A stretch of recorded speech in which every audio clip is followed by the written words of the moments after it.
The subject of this panel is civil society and U.S. IRF policy. Civil society seems to me to bid fair these days to be ranked up there with motherhood and apple pie. I don't know that too many people here will be attacking civil society. And indeed, if I can read it, the first question for comment by our panelists is sort of in the spirit of that, that sense of motherhood and apple pie. That is, comment on the following definition of civil society. The voluntary, non-governmental associations in a democratic society that are necessary for democratic stability, economic growth, and the flourishing of all citizens. Civil society limits the reach, power, and corruptibility of government while also encouraging among citizens the development of habits and virtues necessary to the consolidation of democracy, such as trust, self-discipline, cooperation, leadership, and enterprise.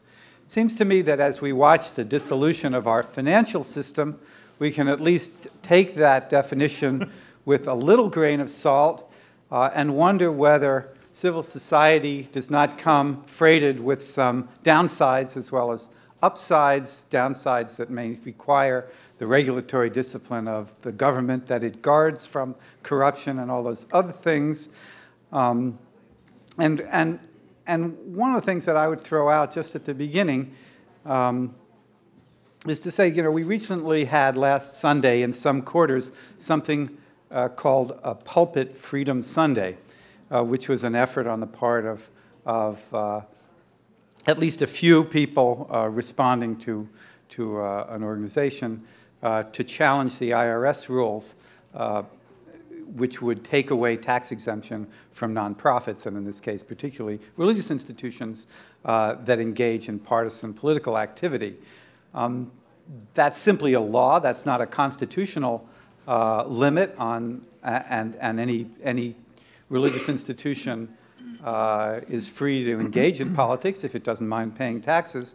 But it's worth pondering the extent to which that rule, particularly in light of the considerable religious inflection that our electoral politics have had for the past generation, whether that rule is really performing an important function, or whether it's evil incarnate, as some people consider it. I don't think, in other words, that our solution or our resolution of these issues is anywhere final or uncontested as we think about the international context of religious institutions as part of civil society.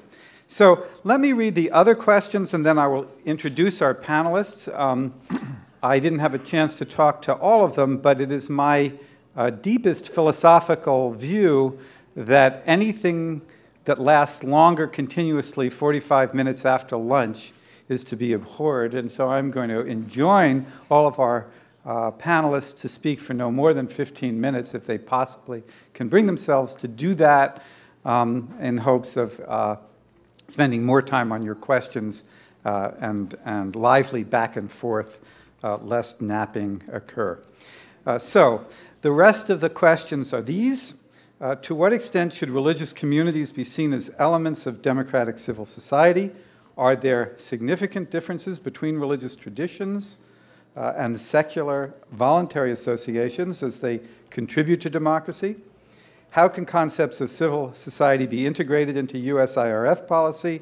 What policies should the United States adopt vis-a-vis key civil society institutions? And can the United States cooperate with and or fund faith-based NGOs working internationally in projects intended to advance directly or indirectly religious freedom? In 15 minutes or less. In order of speaking, let me see, make sure I have all this information. We will have first Andrew Natsios. He teaches on the faculty of the Walsh School of Foreign Service here at this institution. has been here since 2006. For the previous 5 years, he served as administrator of the U.S. Agency for International Development, USAID. He managed USAID's reconstruction programs in Afghanistan, Iraq, and Sudan, which totaled more than $14 billion over 4 years. Mr. Natsios was director of the Office of Foreign Disaster Assistance at USAID from 89 to 91, and then assistant administrator for the Bureau of Food and Humanitarian Assistance 2 years after that. He has also served as CEO of Boston's Big Dig, the largest construction project in American history and almost as difficult as Iraq. That's a joke. But it did have a considerable cost overrun in the billions, and so in that sense it's in the scale of Iraq. Before that, he was Chief Financial and Administrative Officer of the Commonwealth of Massachusetts and served in the legislature as well. Next, we will hear from Elizabeth Prodromou. She is Assistant Professor of International Relations at Boston University and a Research Associate at the Institute on Culture, Religion, and World Affairs. Since her appointment in October 2004, she has served as Commissioner on the U.S. Commission on International Religious Freedom, has served as Vice Chair of the Commission since 2007. She has published widely on issues of religion and human rights, democracy, security in Europe and the United States, and on politics and culture in southeastern Europe. She has 2 forthcoming books on religion and politics in Europe, a monograph entitled Church-State Relations in Greece, and a co-edited volume, The Church of Greece in the 21st Century. She's co-editor of a collection of essays published this year on modernity and religion entitled Thinking Through Faith, Perspectives from Orthodox Christian Scholars. And finally, Carroll Bogert, who is Associate Director of Human Rights Watch and oversees the Communications Department, which publicizes the work of rapidly growing international nonprofit and draws attention to human rights issues in more than 70 countries around the world. She frequently writes op-ed pages for our leading publications, and her commentaries have aired on National Public Radio. Before joining Human Rights Watch 10 years ago, she spent more than a decade in international news reporting, worked for Newsweek in '86, covering the fall of Ferdinand Marcos in the Philippines and the Tiananmen Square democracy protests. So I will leave it at that and turn the floor over to Andrew Natsios.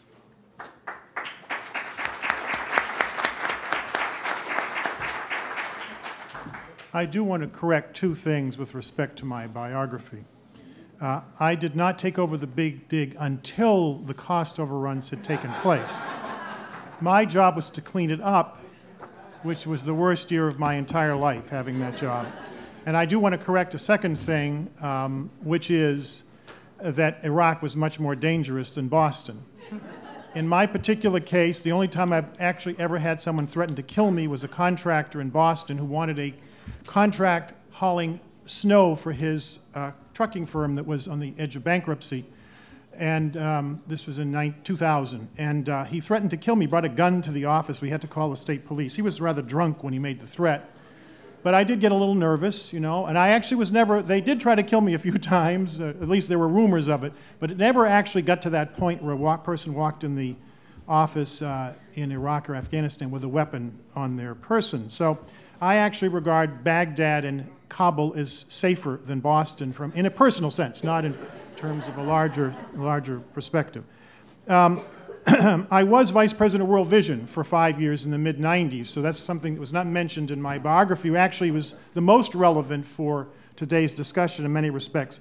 Let me first give 3 arguments, some of which you've heard, some of which you not have heard, about why I think religious sensibilities and the great religious traditions offer to our definition of civil society. The first is something that actually comes from a study. I majored here at Georgetown in American history when I was here 38 years ago, and I was sort of fascinated by the period of the American Revolution. What was very interesting in Massachusetts is the British essentially abolished the colonial government and took it over.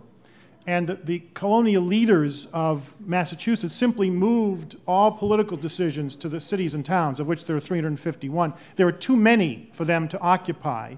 And so I read the minutes of the town meeting in my hometown of Holliston, where I lived for most of my life, until I moved to Washington. And the town meeting simply made the decisions at the local level, along with associational life, because the Congregational Church was located, that I went to for 38 years before I went back to the Eastern Orthodox Church, which I am in now, was next to the town hall. And those two institutions ran the town for 250 years. The established church in Massachusetts until the 1820s was the Congregational Church. People forget that. It was an alternative to centralized political authority in the Commonwealth.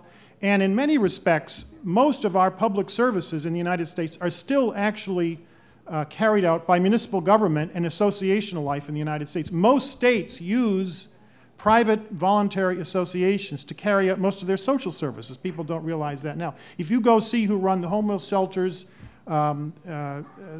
services for the retarded, public housing for the elderly, soup kitchens, all sorts of social services in virtually every state, it's on contract to frequently faith-based organizations. With or without public support, I might add. Sometimes they do it with just their own money.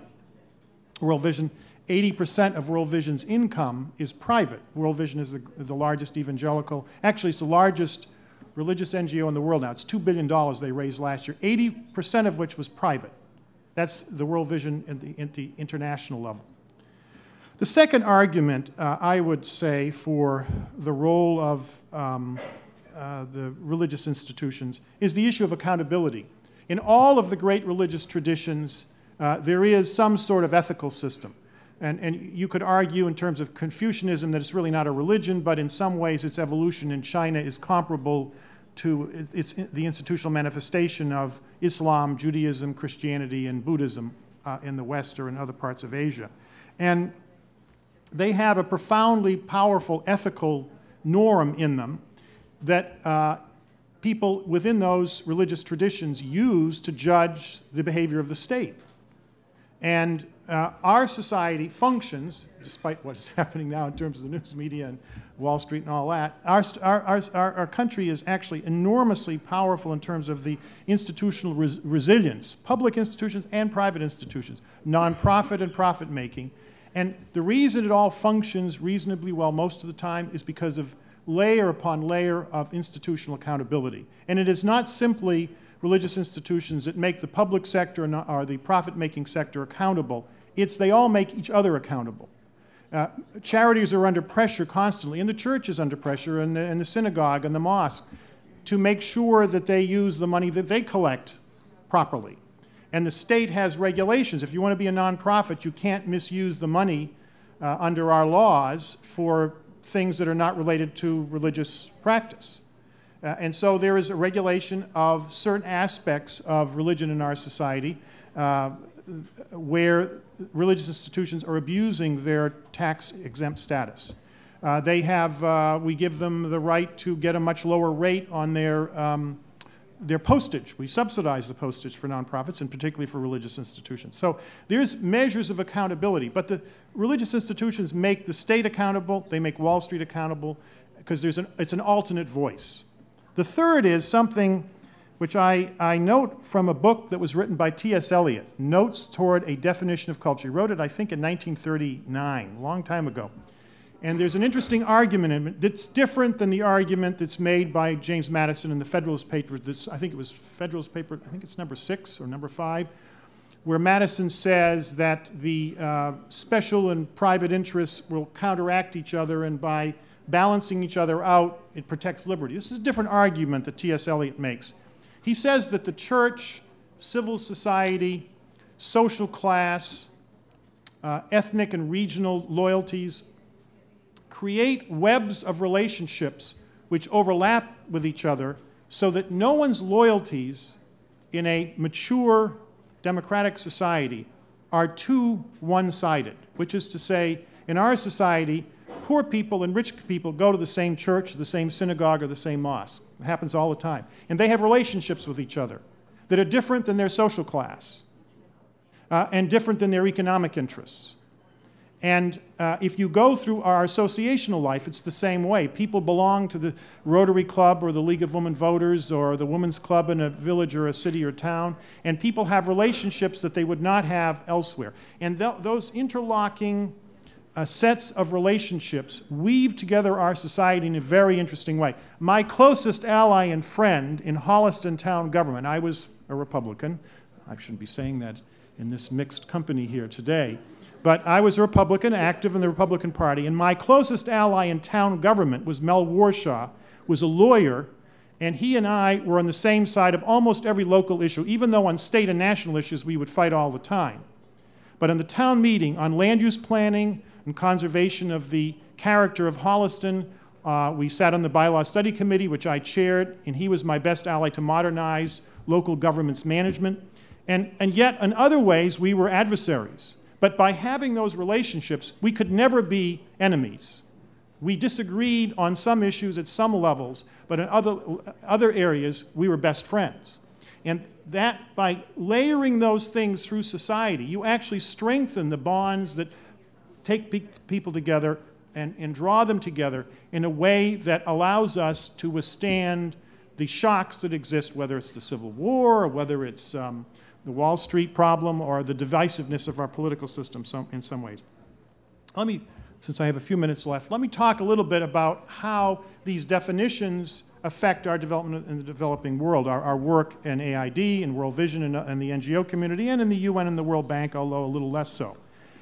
AID, our foreign aid program that I ran for 5 years, one of the great jobs I've had in my career, actually does more with civil society than any other aid agency, bilateral, multilateral in the world. If you look at a percentage of their budget that goes toward religious institutions, and by the way, this is not a new thing. The perception is the Bush administration has been giving money to, and this is a new innovation. We've been giving money to Catholic Relief Services for 50 years, and World Vision's been getting it for 3 decades, and Lutheran World Relief and other NGOs, and there are 5 major Jewish organizations and Muslim organizations, NGOs, that get money from World Vision to do their work around the world. Whenever I traveled as AID administrator, I always used to ask to see all the religious leaders of the society, and at times the State Department, the ambassador would say, Andrew, we've never had them in the same room together, they're fighting here. I said, I want to see them, please, I'm not going to discuss politics, I want to discuss development issues, and all of them deal with these issues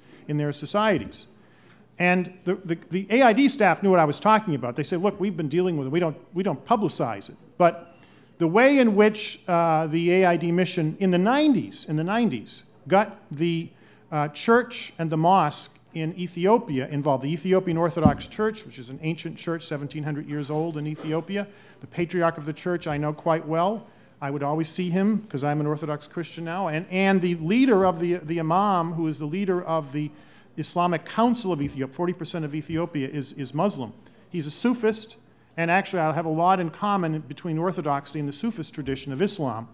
I would always go see him because he became a friend of mine. We put money into both of their NGO arms to educate the Ethiopian people at the village level on how HIV/AIDS was spread.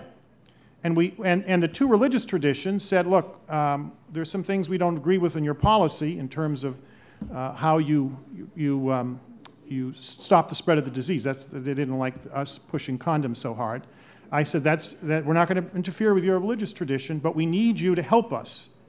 And we need to have the priests and the mullahs at the village level reinforce the notion of husbands and wives being faithful to each other and having some discipline with their children in terms of where their children are. And the same kind of issues we have here, they have them all over the world.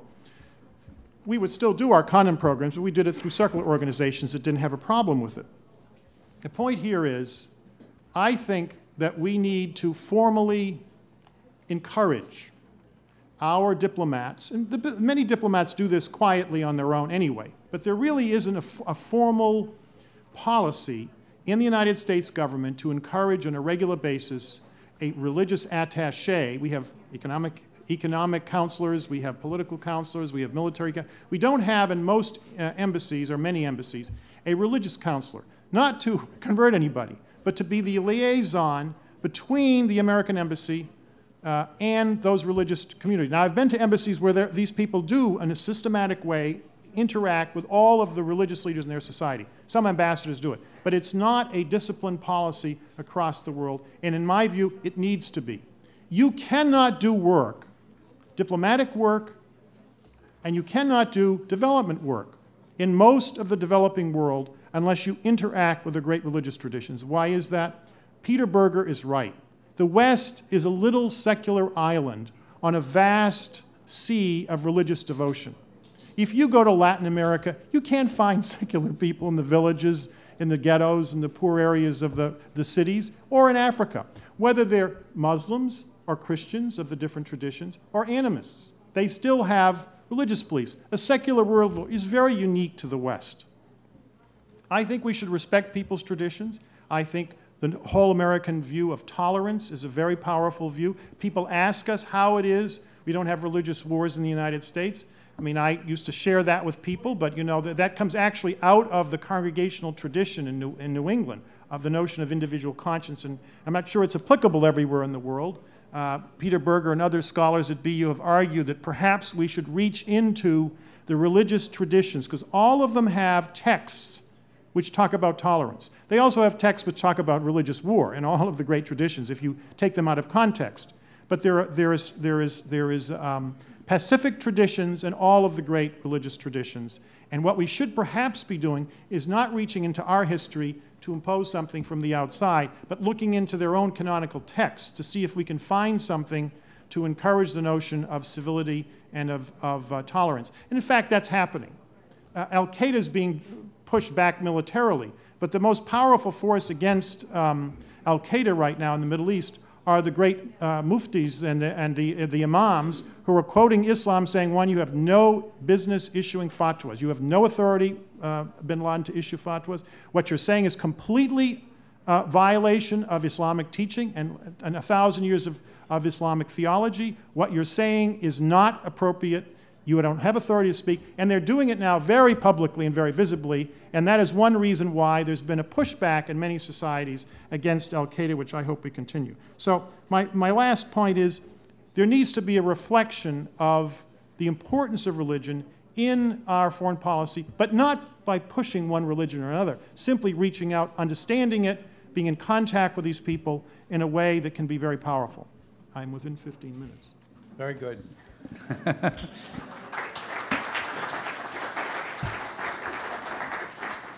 Elizabeth, you're up. As someone who drives around on the roads of Boston, thank you for whatever contributions you made to completion of the Big Dig. I'm actually 40 years old. The Big Dig made me look like this. Well, I finished graduate school when the Big Dig began, and 10 years later, when I came back to Boston, it was being completed. So thank you for that. Our panel has been asked to speak about religious freedom and civil society, so I'm going to stick to that mandate. But because we're having the conference on the eve of a celebratory event, namely the 10-year anniversary of the International Religious Freedom Act, I've actually oriented my remarks about religious freedom and civil society towards thinking about this larger question that people seem to be reflecting on, which is how to evaluate, improve, and adjust American religious freedom practice. Now, regarding civil society and the specific questions that were posed to us, I have only two very brief points to make. The first point is a word on the term itself, civil society. Much like democracy, civil society is, I think, a very imprecise and elastic term. It means many things to many people. So for my purposes today, and I think it's useful, and I'll say why in a moment, to think about or to define civil society as those spheres of activity that are not the state. Specifically, civil society then encompasses all the activities outside the state in the domains of politics, economics, and culture. And needless to say, there are a myriad of subcategories within these three large spheres. But I present this definition of civil society because it leads me then to my second point. I think it's quite salient in helping us think about linkages to religious freedom. Because if we think about civil society in those terms, the spheres of politics, economics, and culture, we notice that religion operates, informs, cuts across all those three spheres. Religion is in politics, religion participates in culture, religion participates in economics. And by extension, then, I think this definition of civil society is helpful to us in thinking about questions of religious freedom. Now, why only 2 brief points on civil society? Because I think that what's most relevant for us to consider when we think about advances in religious freedom and the way they're linked to civil society is not to restrict ourselves to civil society. In other words, civil society and state are equally important, and that's the real challenge.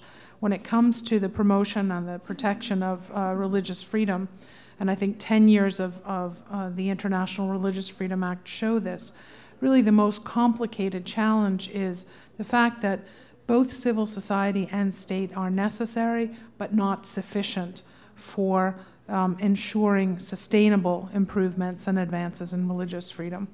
And so as a consequence, the place where we need to think about religious freedom policy enhancements, adjustments, and improvements are in those places where state and civil society actually engage each other, the interstices of state and civil society. Without working on the state, without working on civil society, it's not enough. So I want to spend the rest of my time, and nobody's fallen asleep yet, so that's good. I want to spend the rest of my time talking about 4 environments in which state and civil society interact and engage, and therefore that are crucial to advances in religious freedom. And the first environment is the environment of the judiciary, or the judicial system. This is the domain where the constitutional relationship between state and religion gets interpreted. And the judiciary is also the institutional context in which the state's legitimacy gets tested by citizens when it comes to the protection of rights to belief, conscience, and practice. And we can look at, specific cases to underscore this point. The rights of Muslims in Turkey and France to wear religious dress in state institutions. Challenges to state expropriations of minority property, Baha'i property, Zoroastrian property in Iran, Greek Orthodox property in Turkey. The forced repatriation of North Korean refugees by China.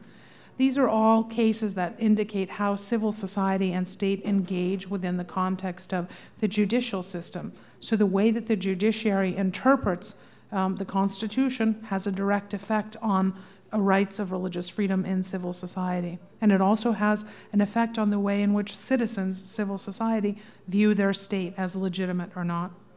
So one of the things that might be useful to consider is how resources for education and training of judges in human rights law and religious freedom could be built into democratization programs as well as into immigration and asylum programs. Now, also in the legal arena, and some of our speakers earlier today touched on this, religious freedom policy needs far greater clarity around the highly contentious issue of proselytism. The United States has been very consistent in denouncing blasphemy laws, conversion laws, repugnancy clauses, in very well-known cases as incompatible with international human rights mechanisms.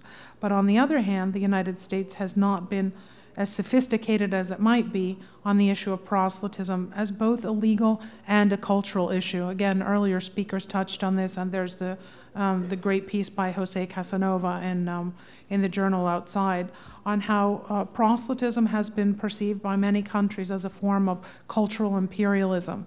Whether or not one agrees with that, that's the perception. As we know, perception is reality. If anyone has shares in the stock market, they know that. So the dedication of resources to interfaith dialogues regarding methods and intentions for proselytism, I think, could help to develop better balanced laws and judicial responses to the question of proselytism. Now, the second policy space, or the second operational space, where civil society and state engage is education. As we all know, the public education system is one of the most powerful institutional environments for shaping ideas and eventually behaviors that are related to norms of freedom and tolerance. Recognition of this linkage between public education and religious freedom has led the Commission on International Religious Freedom to criticize textbooks used in schools in Saudi Arabia and exported to other countries. It's also led to mentions in State Department human rights reports about other countries' textbooks. So greater attention to and resources for public education as a means of encouraging religious freedom and human rights could really help to reduce communal stereotyping and exhortations to violence that against religious minorities in many countries. There's also potential room for religious actors, and in particular those who are trained in education, in projects like the review and reform of public education textbooks, in the examination of compulsory versus optional religious education in public schools, in terms of the content, whether it's civics, whether it's historical, whether it's catechetical, of religious education in public schools. The third policy domain, again, in which state and civil society interface and engage, is that of policing.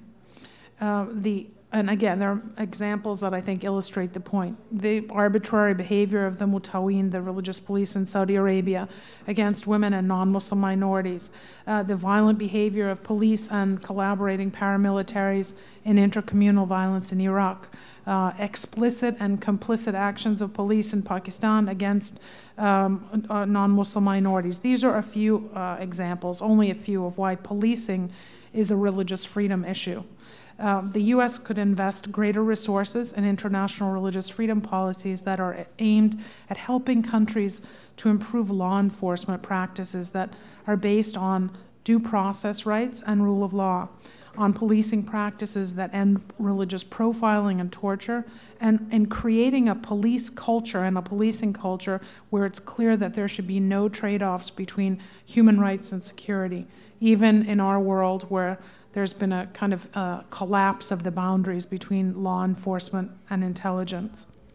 Now, the final environment in which civil society and state interact with implications for religious freedom policy is that of healthcare and public health. In most countries, state and civil society share in the provision of healthcare. And in many countries, the inclusion or exclusion of citizens from healthcare plays itself out along religious and communal lines. Furthermore, the willingness to seek certain kinds of healthcare, especially where women's health issues are involved, birth control, female genital mutilation, rape, or where sexually transmitted diseases, AIDS and HIV prevention, venereal disease, gonorrhea are concerned. Oftentimes, even the willingness to seek health care, if it's available, is a function of religious teaching, training, or sensibility. So this is another place where religious actors and religious ideas and religious convictions need to be taken into account in terms of how state and civil society work together to provide health care to all citizens. This is obviously a very kind of broad-brushed and short list of spaces, but again, I think they speak to one of the greatest challenges in terms of advances in religious freedom, and that's that neither the state alone nor civil society alone is enough when it comes to sustainable improvements in international religious freedom. That may be obvious for all of us and all of you who are engaged in religious freedom questions, but I think it deserves emphasis. And by the way, a brief footnote by way of disclaimer, I'm speaking not as on behalf of the Commission today, but as an academic. Thank you.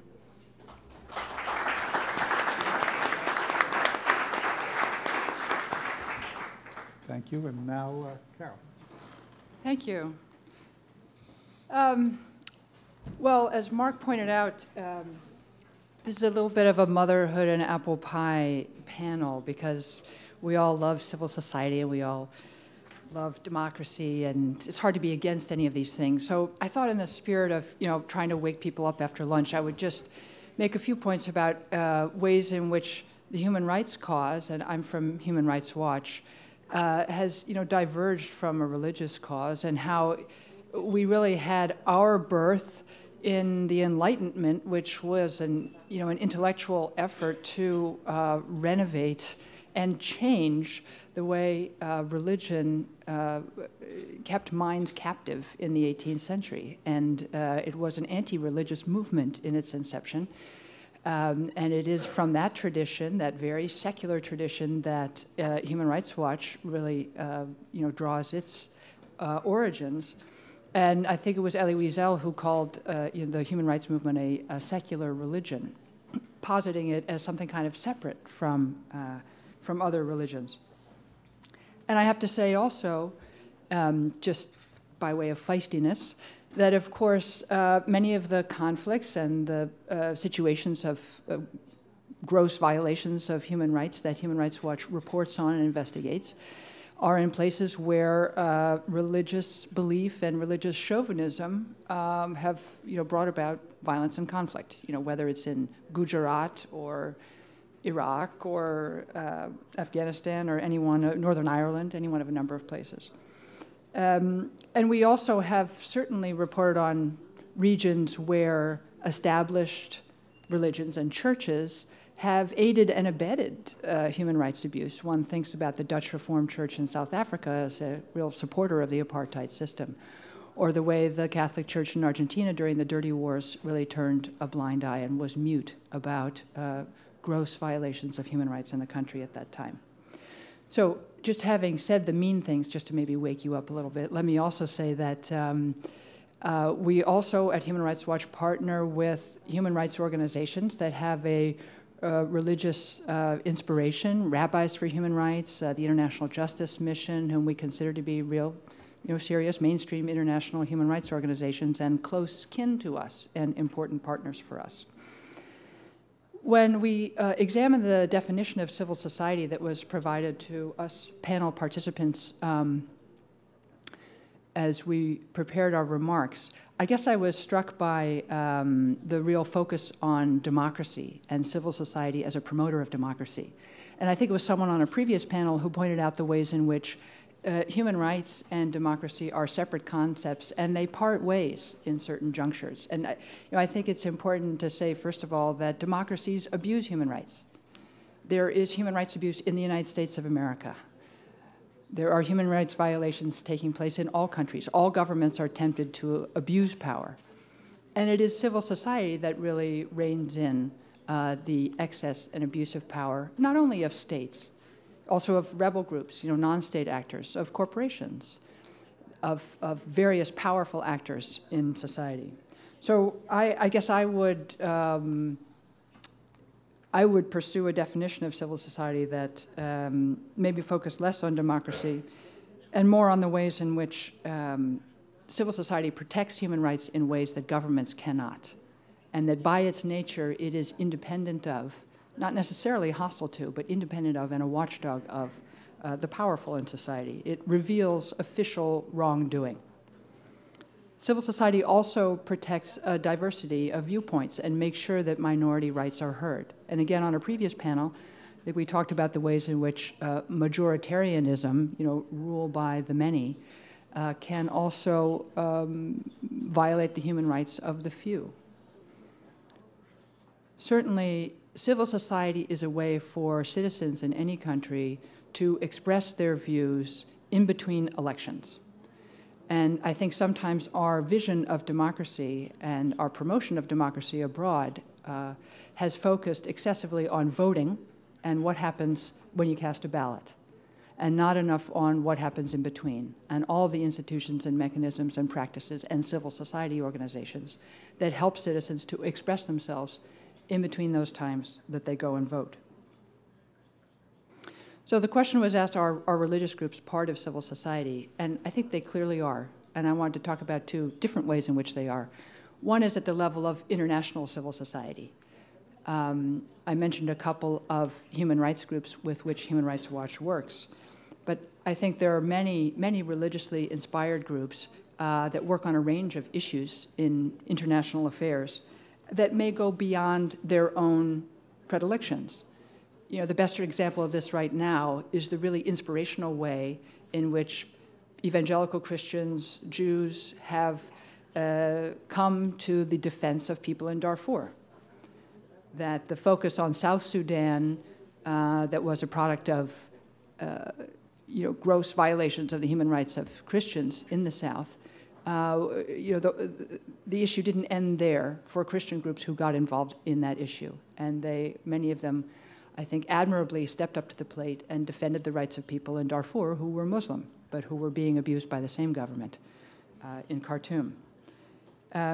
Certainly, you mentioned the work of Christian groups on refugees coming out of North Korea. There's been admirable spokesmanship by religious figures on the issue of debt relief, the economic rights of people around the world. Having said that, it is sometimes difficult to mobilize groups that are concerned with international religious freedom to focus on the violations of religious freedom of other religions. So we do find in places, for example, in Africa, where Islam and Christianity are coming into conflict with each other, that Christian groups are often more concerned with the violation of the rights of Christians in those conflicts. We see that Christian groups who are engaged in China tend to pay less attention to the religious rights of Tibetan Buddhists or of Uyghur Muslims, who are also a target of the Chinese government. For the Shia inside Saudi Arabia, the Muslim Brotherhood in Egypt. There are many examples where we have not seen the kind of engagement for religious believers of another religious belief in the international sphere as we would have liked. Now, very importantly, of course, religious groups are a part of civil society inside countries where serious human rights issues are at play.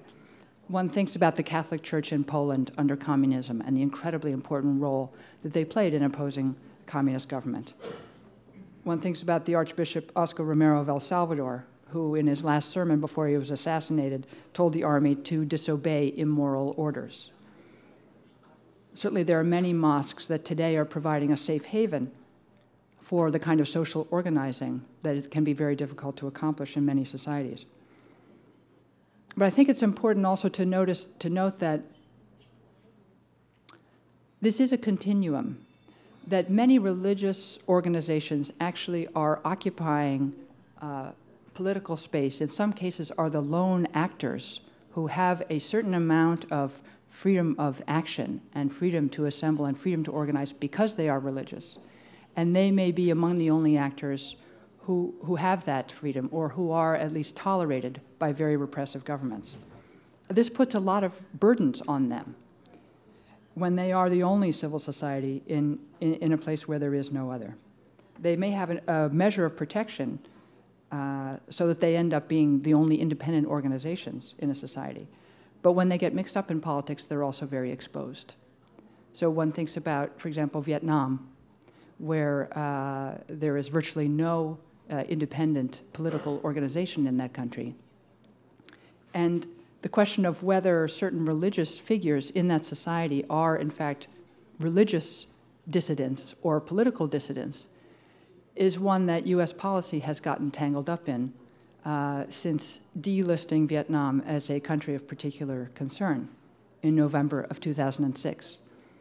And I think here we come to the kind of difficult edge between international religious freedom and the other human rights that makes the concept sometimes an uncomfortable one for mainstream human rights organizations. At what point do you fall over the edge and cease being of interest because you are not a religious dissident? Or where is the line between religious and political dissidents? And why would the US government come more to the defense of someone just on this side of the line or just on that side of the line? We believe that rights are indivisible, that human rights are a package that cannot be singled out or privileged one ahead of another. And for that reason, in a place like Vietnam, where 1 year religious dissidents are a matter of intense focus for the US government, and then because some laws are passed and Vietnam tries to clean up its act because there's a big APEC meeting that the US president is coming to, and they want to get into the WTO, and they're about to join the UN Security Council, a membership which thankfully is about to end in a couple of months. you see some improvements. But then in the next year, in 2007, we certainly at Human Rights Watch witnessed and documented many independent political actors, labor union organizers, bloggers, lawyers who came to the defense of these people who were arrested, many of them ending up in prison. So whether Vietnam from one minute to the next became a more human rights friendly or less human rights friendly place seems like an artificial kind of distinction that in fact has left people in Vietnam with less of a voice and less of an advocate on the outside. Now, I say that with all due respect to the U.S. State Department, which I think certainly understands the need and has written in its annual human rights report about what's going on in Vietnam. But the listing of a country as a country of particular concern under the International Religious Freedom Act, if we think that's something that's important and if it is something that matters, then we have to ask ourselves the question of whether from one moment to the next a country can go from one place to another, and if we are fully supporting and standing by those people who need our help, even when the lists change. Now, I think the question again of the indivisibility of human rights is what's of greatest concern to us when we look at the last question about how the U.S. should go about promoting international religious freedom. Again, Human Rights Watch reports on violations of religious freedom all over the world. Just in the last week, we put out a major report on the Ismaili sect inside Saudi Arabia, a Shia sect. A long press release a couple of days ago about Catholics inside Vietnam. But we also believe that Article 18 of the Universal Declaration of Human Rights is not any more or less important than any other article, and that the religious freedom does not matter any more or less than any other human right. And there is a perception that the U.S. government pays more attention to this right more than the other articles because Christian lobbies in this country have a special place. So we have to ask ourselves whether it is the job of the U.S. government and whether it is advisable for the U.S. government to set about defending distinctly American values and concerns or defending universal values. And those of us who are going around the world trying to promote human rights, not as Americans, but as holders of an American passport and representing organizations with headquarters in the United States, we feel keenly how much more complicated the American promotion of human rights has become. And I think we're really at a shift of an era. The human rights ideal has drawn strength from being identified as American in the past, and now it doesn't always. And I think any State Department official who has walked into a foreign ministry or a justice ministry to talk about the issue of torture and had Abu Ghraib thrown back in their face knows exactly what I mean. I think one of the major challenges for the human rights movement in the coming years is to de-link the idea of human rights from a Western political agenda. Because the Western political agenda is not very popular in a lot of countries around the world. And the human rights movement must draw its strength and will draw its success from the idea of universality and the idea that human rights is something equally shared by all peoples, not something owned primarily by the United States or promoted primarily by the United States, but multilaterally by many. So I think in the question of funding, whether the U.S. should be providing funding for groups that promote international religious freedom, setting aside the questions of the separation of church and state, and I guess setting aside the question of whether any human rights group should receive government funding. Human Rights Watch does not, because as government critics, we have to remain independent of any government or any political party around the world so that we are perceived and understood as independent. I think we have to ask ourselves whether it really will further the promotion of human rights to have the idea of international religious freedom as preeminent in America's human rights concerns and in fact funded by the US government. I'm not sure that that would be positive or actually add to the goals that we all seek to achieve. You know, America is a country with human rights in its political DNA. And we've spoken as much about the First Amendment of the US Constitution here as we have of Article 18 of the Universal Declaration of Human Rights. We feel human rights as part of our history and part of our mission, and that's extremely positive. And American engagement on this issue is desperately needed. But we have to think intelligently and strategically about how. Look at the headlines. Listen to the sounds of the shards of the post-war global order falling around us.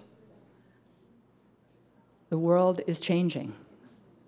And what America can do to promote human rights and the right to religious freedom around the world is different now than it has been in the past.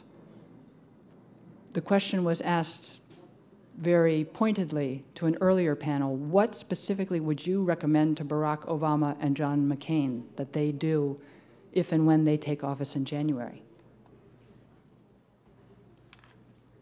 While stating that as a 501c3, we have no horse in that race, let me say that whoever it is, we would recommend that they sign and ratify the Disappearances Convention, which only the United States and Russia have opposed. Sign and ratify the Cluster Munitions Treaty, an important international human rights instrument that the United States is on the wrong side of. Support cases at the International Criminal Court. Sign and ratify that treaty, one of the most important human rights institutions that's been created in recent years. The United States is perceived as being on the wrong side of many of the human rights initiatives that are critically important to the community around the world. That's something that has to change if our common goal of promoting international religious freedom is to achieve success. Thank you.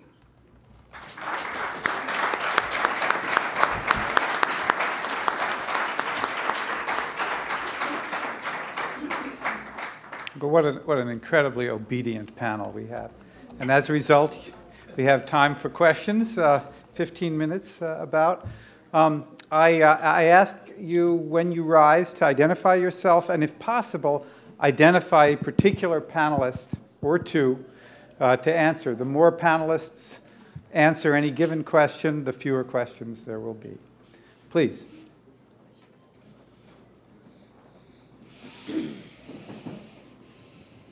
Hi, my name again is Abbas Jaffer. I work with an interfaith organization called the Buxton Initiative here in DC.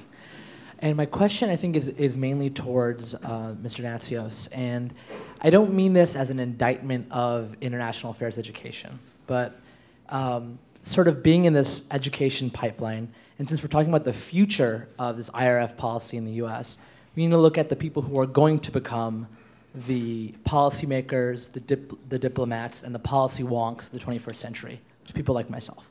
So in that case, my question would be, in terms of, in the process of intellectual debate and formation that will last for people like myself throughout our careers in whatever sector we end up in, there seems to be a lack of case studies, of discussion, and of exposure to religiously based civil society institutions abroad in US international affairs education. I will say that, in an unqualified manner. I had to meet the ambassador to Indonesia last year to hear about really powerful, dynamic, and what should be globally aware information on what some people here might call a moderate vision of religious involvement in the civil society of Indonesia. And so my question would be, how do we incorporate that more into US education curriculum, and how do we make that stick for people who are going to be working on international religious freedom over the next century? Well, several points. I actually don't teach international relations, even though my title says that. I teach international development, and I teach courses in famine theory, war, humanitarian assistance. And we deal with the dilemmas of aid in conflict zones. We deal with the trade-offs, because Americans like to think things are black and white. That actually comes out of our religious tradition. And in fact, the great religious traditions always have sort of black and white, and I'm a gray person. I am devoted to my religious tradition, but the fact is, if you're in the public sector, things are gray. They're not black and white. And much of our policy, and the left and the right, I mean, you watch whoever wins the next election are going to engage in issues like Sudan, and there are lots of people saying lots of things about Sudan who have no idea what they're talking about. They think things are black and white. And I mean, the great human rights organizations of the I used to sit on the board of the International Justice Mission, and I have great respect for Amnesty International and Human Rights Watch. But they take a particular point of view without realizing they realize it, but then their job is to do that, it's to be purists. If you're in the public sector, you can't be a purist, okay? Because if you provide humanitarian assistance in a conflict zone where religion is part of the conflict, well, you have to make some decisions. And you deal with dilemmas all the time. In my courses, I teach the dilemmas. I have a whole block of instruction about the dilemmas of humanitarian assistance and what the consequences are. And the first thing I teach is, you better understand what you're doing before you do it. You have to make decisions. You can't be paralyzed. Too much of what's happened now is there's so much criticism of humanitarian assistance in wartime that if you read all the criticism, you'll end up not doing anything. And there are some people now, some of them are friends of mine, who say we should do nothing. We should not intervene in any civil war to provide humanitarian assistance. We shouldn't do development because it has unintended consequences, or there are dilemmas involved, moral dilemma, and there are. My view is the exact opposite. I think you need to be engaged, but the first thing is do no harm. That's one of the principles I teach. Don't make anything worse than it is already. Unintentionally. You know, people have good intentions. Good intentions are insufficient in most civil wars. You must know what the consequences are, the potential consequences of actions you take. I would argue, for example, that the unparalleled, the unqualified endorsement of the ICC is a huge mistake in the West. We are now dealing with a situation where an action of the ICC could plunge Sudan into a civil war of such massive size. What's happened before will look modest in comparison. We almost had another Rwanda on our hands last year in Sudan, and when the ICC makes this decision on the indictment of Mr. Bashir, Omar Bashir, the head of state, I think it's going to have profound consequences for the country that could be so destabilized and the country could blow up. I think the country's teetering on it now. So what I'm saying is, in the real world, there are trade-offs. Do you want peace and justice in Sudan? You know those bumper stickers, if you want peace, work for justice? That's nice here, when there's a rule of law and there are courts and all that. And that does not work in a lot of civil wars. You got to make a decision which is the most important thing. So do we teach those things? I don't know what they do in the classes on diplomacy. I have to say, there is a reluctance in American diplomacy, practiced and in the classroom, to deal with issues of religious freedom because our tradition is to separate church and state. And so we tend not to like to deal with that. But you know, if you're in the real world, you have to deal with these dilemmas. If you want, and I agree with 80% of what Carroll said earlier, I agree with. The last 20% of what she said, I would strongly disagree with some of the things she was saying. But the first 80%, I agree with her. We have very, if you want a purist policy on human rights, then you shouldn't have DRL and this Commission on Religious Liberty in the State Department, because there are bureaucratic wars that go on all the time, and they can't be purist, because if they are, they get pushed aside. I watched it happen. It happened to me a number of times. You need to take it out of there and put it somewhere else. If you want them to be engaged in the fight to pressure what's going on, then it should be located there. But they're not going to be pure all the time, because they will lose some of the fights. That's the real world. I'm going to give our purist a chance to respond. Yeah. Well, never let it be said that Human Rights Watch is full of idealists or naive people. I have to say that, we have about 280 people on our staff, and they're engaged in going around the world looking right in the eye at the worst things that human beings can do. We're not naive about making the world a perfect place. But we do believe that human beings who are capable of great evil are restrained essentially by only the thinnest strands of law and custom and mores. They can be broken easily. There is no peace in Darfur.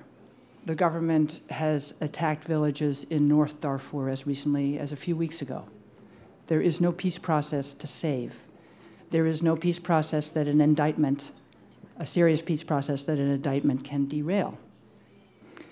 Similar arguments were raised when Slobodan Milosevic was indicted. People said, oh, he's the only guy who can make peace. Oh, the apocalypse is coming if you take him out of the equation or you sideline him as a peace negotiator, then you never have peace.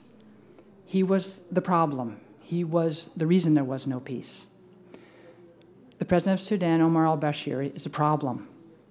There isn't going to be peace with him in office. Thankfully, the Bush administration is supporting the request for an arrest warrant that the ICC prosecutor has made. It's one of the more peculiar developments recently in international affairs that a government that has not at all been favorably disposed towards the International Criminal Court is now a supporter of this indictment because the Bush administration has taken such an excellent and strong stand on what's happening in Darfur. So ironically, it's the government of South Africa that we're worried about because they're the ones who are trying to get that request for an arrest warrant suspended for 12 months. We now go into our lightning round. I have a few people. I'm going to ask for questions stated quickly and answers given quickly. Over there, haven't forgotten. Please. Oh, I thought it was over here. Sorry. If they're recording, you'll need to use that. Hi, I'm a little bit perplexed about this proselytism or the hesitancy about proselytism. And I'd like to see a little conversation between Carroll and Elizabeth. If indeed these human rights are indivisible, how can you account for the hesitancy that Elizabeth said about proselytization? I mean, granted, if it doesn't include deception and libel, which is simply individually and in community with others, trying to persuade other people of the rightness of your religion, your worldview. If it's indivisible, if these human rights are indivisible, it doesn't seem to me that should be carved out as something that we should be particularly sensitive about. Because if you're going to be sensitive about that, well, there are a lot of other culturally sensitive things: female genital mutilation, and the sort. So are they? So I guess my question is: are these rights indivisible, or are they not? And you are? Keith Pavlicek, Ethics and Public Policy Center. Please. Sure. Elizabeth, go ahead. Okay, just a brief correction to the previous discussion. The United States Commission on International Religious Freedom is not located in the State Department. In fact, it's completely separate. There's an Office of International Religious Freedom in the State Department, and oftentimes, and the logic behind that differentiation was in keeping with the spirit of checks and balances as part of the United States history. So the commission is autonomous from the State Department. That doesn't, it's not meant to avert your point, but it's an important institutional distinction. And if you look at, well, anyway, I'll leave it at that. And for those of you who are interested, you can look at the differences between State Department and SURF findings and proposals. But anyway, that's a footnote to the previous discussion. Regarding proselytism and the indivisibility of human rights, I didn't say that human rights are indivisible, but regarding proselytism, it is a sensitive issue. One person's proselytism, one person's right to religious freedom is another person's feeling imposed upon. And what I suggested is that precisely because it is such a lightning rod issue. It deserves far greater investigation and clarification. It's one of the things I think that's problematic about the way that the discussion on proselytism is framed is that it's often done in economistic terms. Proselytism is largely placed within the framework of this discussion that there's a religious free market, a level playing field, and everyone's out there buying, selling, and consuming the religious message. And in fact, if we look around the world and we're truthful, the playing field is rarely level. There are oftentimes monopolies and oligopolies, and they're hidden probably in some sort of equivalent to derivatives and swaps. But the fact of the matter is that the application of an economistic logic to the religious freedom question, especially where proselytism is concerned, I think doesn't help us gain insight into why it's such a complicated issue. And I think, again, that we need to think about differences in the way that religions express their message. I would focus very much on questions of method and objective in terms of the way that the message is shared. But I really would counsel us to move away from the economistic framing of the question of proselytism, because I think it creates more unintended impediments than it solves. Carroll, do you want to add a word to that? Well, I'm not sure what I would disagree with and what Elizabeth said, or if you want us to, you said you wanted us to be in conversation with each other. The main thing I would say to Elizabeth is that I think the work of the U.S. Commission is fantastic, and we are very, very grateful for it. On the issue of proselytizing, it's an issue of freedom of speech as well as freedom of religion. Human Rights Watch would defend the rights of groups to speak freely about their religion as about practically anything else, as long as they are not advocating violence. I think the issue is more one of what is the U.S. government involvement in that, and is that an instrument of U.S. foreign policy, or what are its links to U.S. foreign policy, and is that advisable? So that's really a separate kettle of fish. I'm not even sure that's what you asked about. I have here, and there, and if we have any more time, please. Just quickly, do we see that Jordan Pendergast from Georgetown study? There's an increase in movement of Muslim culture and faith into Europe, and so from the European side, that excuse me, are they just experiencing growing pains in their questions? And this is directed to the two final speakers. Is Europe just experiencing growing pains and learning how to adapt its culture to accepting Muslim practices and the Muslim religion?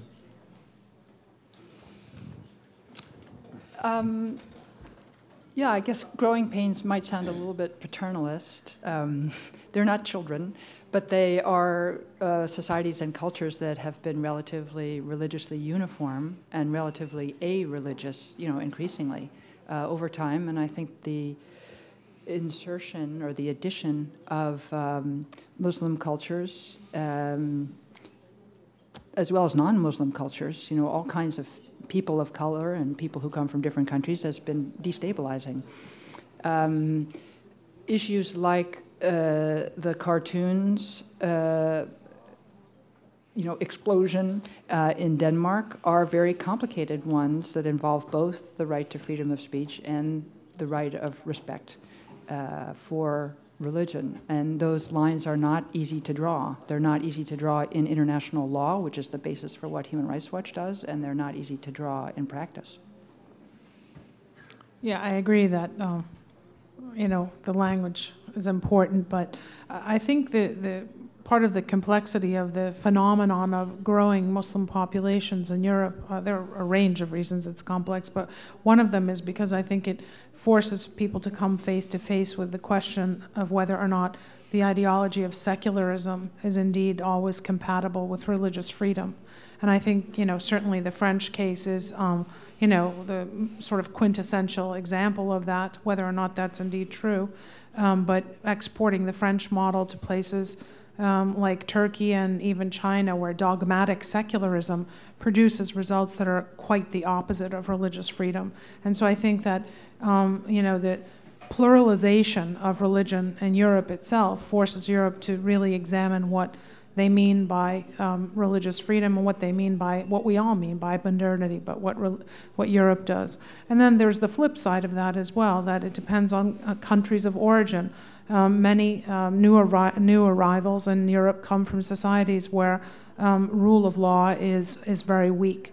And so that trust in institutions of rule of law to resolve the kinds of issues that I was talking about earlier, I think is very low. And so there's a learning curve where that's concerned. But I think that the most powerful message associated with this question in Europe is how we think about modernity and democracy and religious freedom, and to recognize that secularism as an ideology certainly doesn't equate to reductionistically to religious freedom.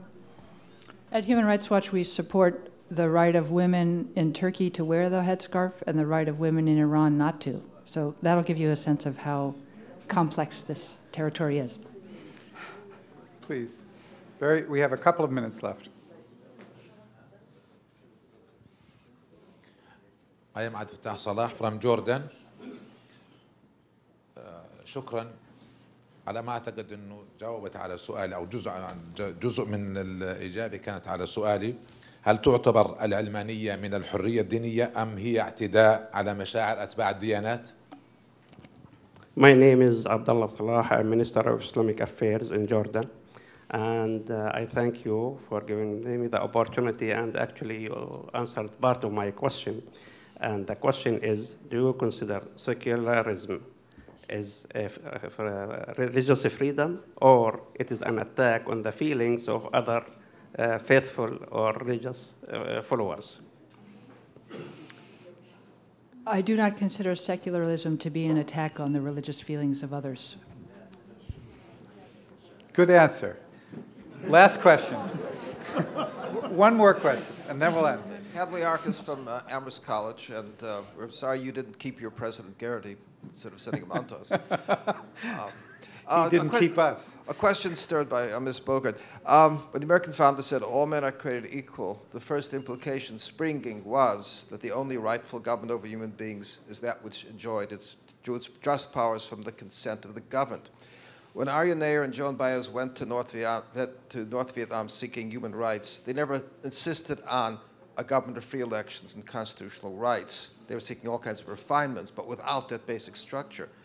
I raise this because when you mentioned the International Court of Justice and other things, some of us see that as transferring authority to institutions that are not dependent finally on the consent of the governed. It's a serious human rights for us, but a question for us, but not exactly as you framed it.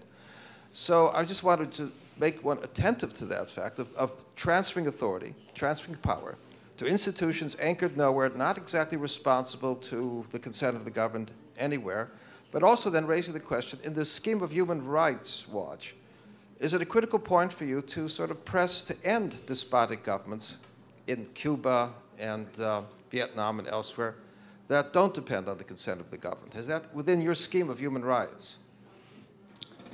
Well, I don't think we're calling necessarily for regime overthrow, but we certainly work vigorously on issues in Vietnam.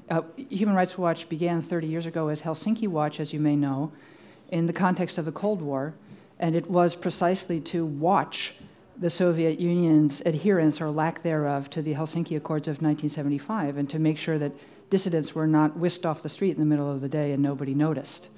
So we began as an anti-communist organization. I myself I've lived many years in China and in the Soviet Union, which was not mentioned in the introduction, but I lived there for 5 years and could not be more hostile to communist government, which everywhere I have observed it has involved serious violations of human rights. I'm not sure what you were referring to about, I love the idea of Arya Nair and Joan Baez together. I don't know if you've met them both, but it would be an odd couple. I'm not aware of the trip to Vietnam, but I am certainly aware of Human Rights Watch's record of research in Vietnam over many years.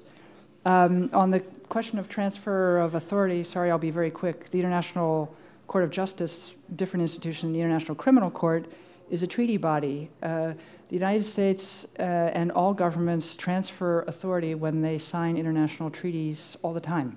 It's not necessarily something dramatically new, although I would say that international justice and the ability to prosecute gross abusers of human rights outside their home country is something new.